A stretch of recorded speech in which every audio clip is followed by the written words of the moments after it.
வணக்கம், என்னோட பேரு அயனா. நான் கிக்கோரங்கில இருக்கேன். Good morning. My name is Mason, and I'm from Kikorangi. It's time for the karakia. Me inoi tato, manawa mai te Maori nuku, manawa mai te Maori rangi. Ko te Maori kai o, he Maori te pua, ka pakaru mai te po, tau mai te Maori, homie huie taikia. Today is Wednesday, the 27th of October, and Te Rero, that's Ra'apa, Rua, Te Kau, Mawhetu, Whiringanuku. Birthday shoutouts for today. Happy birthday to Cole Hunter and Devanshi Joshi. Enjoy your day with your whānau. Tomorrow's Shakeout Day, New Zealand's national earthquake drill. Here's what to do if there's an earthquake. Practice this tomorrow with your family or at your class Google Meet for Arapikiki and Aratuakana. Drop, cover and hold for 30 to 60 seconds. Drop down on your hands and knees. This protects you from falling but lets you move if you need to. Cover your head and neck under a sturdy table or desk. If there is no shelter nearby, cover your head and neck with your hands and arms. Hold on to your shelter until shaking stops. If the shaking shifts your shelter around, move with it.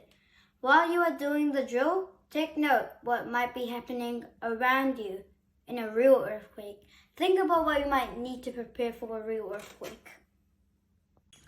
It's story time. Today, Fire Michelle is reading How Maui Slowed the Sun. Have fun listening. Ka kite ano.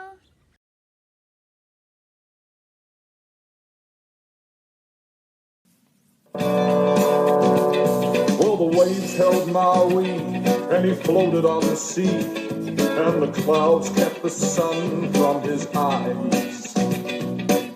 'Cause there was someone watching, someone who would not let him die, and it was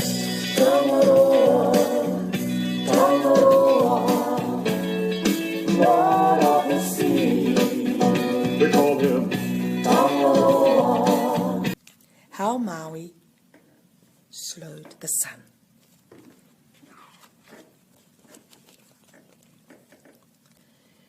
Long ago, Te Rā, the sun, began to move quickly across the sky. The days became too short to do all the things that he had to be done. The people were trying to dig up the kumara, go fishing, even had some free time to do flying their kites. But there was just no time, because the Te Rā was moving too fast. People could not do much about it, but Maui thought he would try. He gathered his 4 brothers and said to them, "Let us catch the sun and make it move more slowly. It'll burn us up." "It's impossible," they said. "I have a plan," said Maui.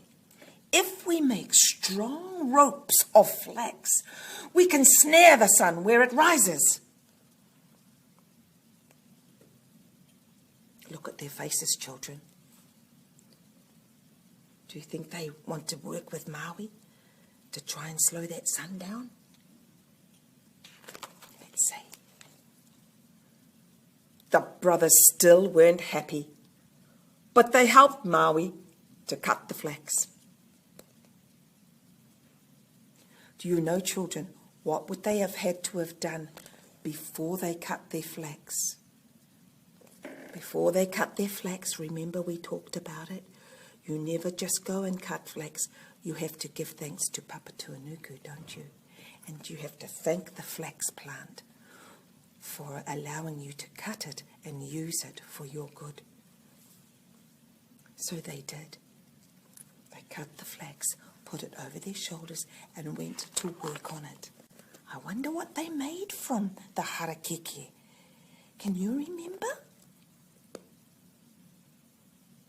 They plaited paraharaha, flat ropes, tuamaka, square ropes and round ropes. Maui chanted a karakia as they worked to give the ropes the power they would need to hold the mighty sun.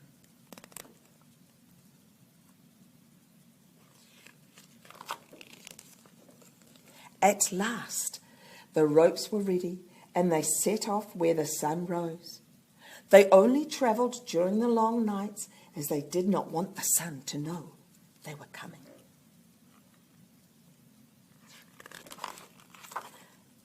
That's not the sun, is it, children?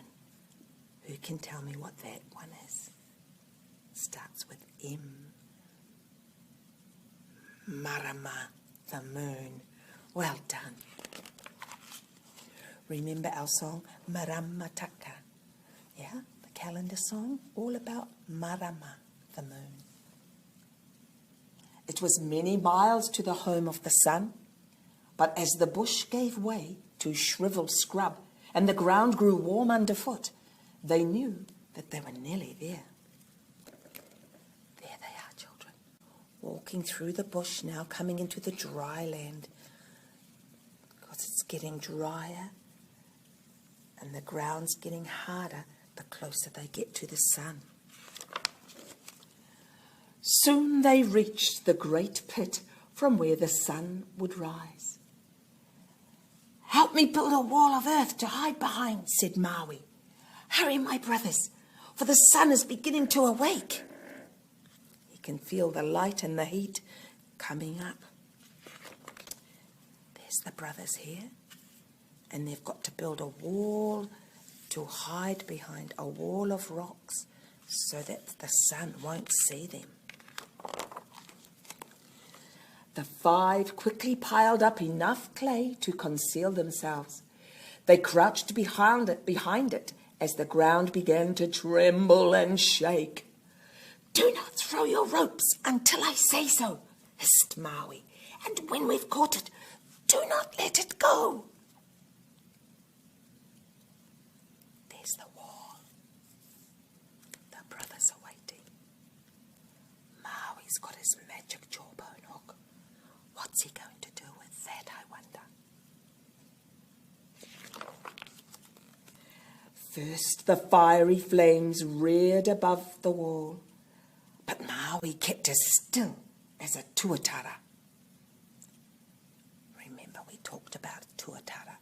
Do you know what it is? Can you remember? It's a creature that catches flies. It's very still. Come. With its tongue.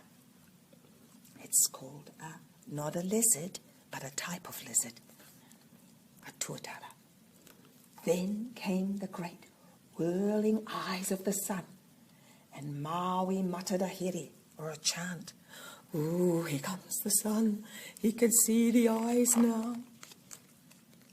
When the white, hot teeth came into view, Maui sprang to his feet. Oh, there he's got the jawbone hook. Look at the fierce teeth of Te Ra, the sun. Wow. "Now, my brothers," he shouted, and the magic rope snaked through the air. They tangled into the sun's fiery hair and looped around its huge body. "Away! Away!" cried the sun. Maui leapt onto the wall, raised the magic jawbone of his grandfather, and smashed it down with all his strength onto the head of the sun. Boom! Away! Boom! Away! The sun shrieked in agony, but Maui kept raining the blows on its flaming face. "Away! You will kill Tamanui Te Ra!" screamed the sun. "No," said Maui, "I will not kill you, but I will make you move more slowly." When the sun was weak and tired, Maui told his brothers to loosen the ropes. So they let the ropes go a little bit, so it wasn't so tight, and the sun could gradually move. The sun drifted slowly into the air and began to creep across the sky. Away, away, away. Now, that is why the days are long enough, and if you look very hard, you can sometimes see the magic ropes that bind the sun to the earth.